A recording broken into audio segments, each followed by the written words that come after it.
गणेशाय नमः. नमस्कार मंडळी, रेखास किचनमध्ये पुन्हा एकदा तुमचे स्वागत. तर सध्या मक्याच्या कणसाचा सीझन सुरू आहे. तर मार्केटमध्ये खूप असे मक्याची कणसं अवेलेबल आहेत. तर आपण आज मक्याची एक चटपटा अशी एक मस्त अशी अगदी कमी वेळात होणारी रेसिपी बघणार आहोत. चला तर मग सुरू करूयात रेसिपीला. तर इथे मी मक्याची कणसं घेतलेली आहेत. त्याची जे टर्फल असते ते काढून घेतलेले आहे आणि आता आपण हे धुवून पण घेतलेली आहेत आणि आता आपण हे असं नाईफच्या सहाय्याने कट करून घेणार आहोत. अशा प्रकारे मी कट करून हे शिजायला ठेवणार आहे. तर अशा प्रकारे मी बाकीची पण कणसं अशी कट करून घेतलेली आहेत. आता आपण हे एका कुकरमध्ये थोडंसं पाणी टाकूयात. पाणी जास्त पण टाकायचं नाही, याला जास्त पाण्याची गरज नाही, ते थोड्याच पाण्यामध्ये शिजतात. जास्त पाणी टाकलं तर मक्याची कणसं अशी पानसट लागतात. आता मी यामध्ये जेवढी बसतील तेवढीच शिजवून घेणार आहे.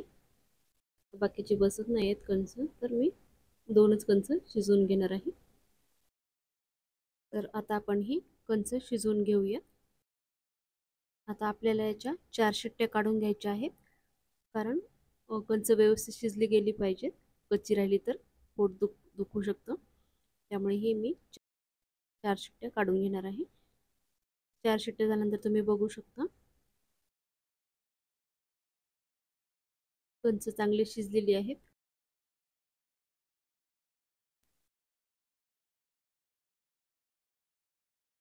अशा प्रकारे आपली कणस चांगली शिजलेली आहेत. आता आपण ह्याचे बारीक बारीक पीसेस असे करून घेऊयात.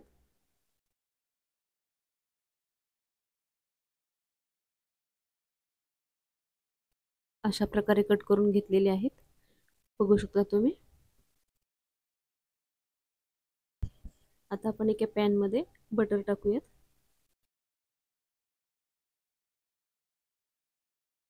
बटर मेल्ट झाले की आपण त्यामध्ये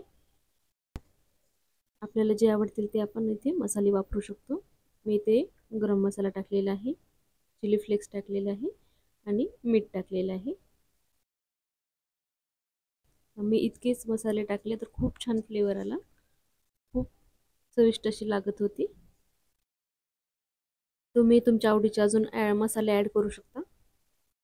आता हे मसाले बटरमध्ये चांगले मिक्स केलेले आहेत आणि आता आपण जे मक्याच्या कणसाचे जे तुकडे करून घेतलेले आहेत, पीसेस करून घेतलेले आहेत, ते आपण यामध्ये टाकणार आहोत आणि स्लो गॅसवरती हे आलटून पलटून 2-3 मिनिटं मसाला मुरेपर्यंत परतून घेणार आहोत. अशा प्रकारे आता दुसऱ्या साईडने पण मी अशी परतून घेते. आता दुसऱ्या साईडने पण मी असं परतून घेते.